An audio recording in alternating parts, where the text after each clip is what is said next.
Iya, langkah hukum selanjutnya yang akan saya lakukan yaitu saya akan melakukan judicial review terhadap pasal 17 Peraturan Pemerintah nomor 54 tahun 2004 tentang MRP, di mana pasal dan ayat yang ada di pasal 17 itu, pasal 3 sampai 6 akan saya judicial review ke Mahkamah Agung bahwa itu bertentangan dengan pasal 25 ayat 1 dan 2.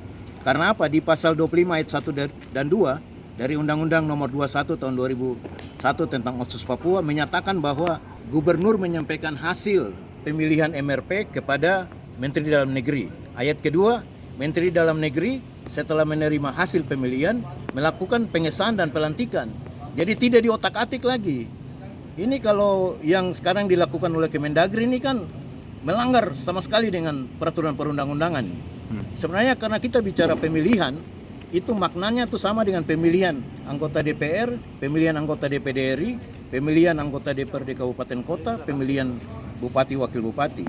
Yang konteksnya adalah bahwa ketika hasil pemilihan itu direkap dan ditetapkan oleh KPU, KPU sampaikan ke Kemendagri, Kemendagri tinggal tetapkan, dikeluarkanlah surat keputusan lalu dilakukan pelantikan. Dia tidak punya kewenangan untuk merubah, dia hanya menetapkan, menyalin hasil dari KPU. Sama dengan MRP, karena kita bicara pemilihan, maknanya sama. Saya pikir ini pembunuhan karakter karena tidak ada dasar hukum.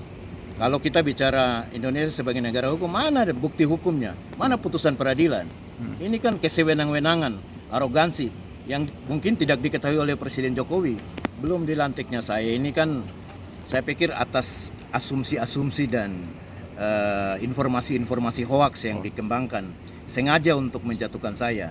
Apa yang kita lakukan saat menjadi MRP, anggota MRP itu institusional, tidak boleh dibawa ke personal.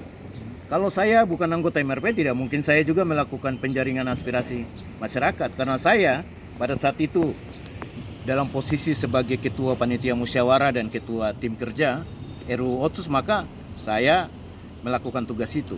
Nah, kalau kita menolak Otsus, adik, ini tidak mungkin kita buat ini kajian Otsus ini. Kita buat DIM. Nah, itu bagaimana kita menghargai otonomi khusus itu. Kita ingin memperkuat supaya perubahan Undang-Undang Otsus yang kedua dan dijalankan 20 tahun ini benar-benar berbobot dan bermanfaat serta berdampak bagi pembangunan masyarakat Papua. Saya pikir ini person-person saja. Kalau pemerintahan, ini kan Pak Jokowi belum tahu. Jadi saya minta supaya Pak Jokowi turun tangan untuk melakukan intervensi, melakukan supervisi kepada Kementerian Dalam Negeri ini agar setiap calon anggota MRP yang sudah melalui proses pemilihan dari bawah dan disampaikan oleh gubernur ke Kemendagri semua dilantik. Jangan lagi ditahan-tahan. Ini pelanggaran hukum, ini dipolitisir. Ini adalah diskriminasi dan kriminalisasi yang dilakukan secara sengaja.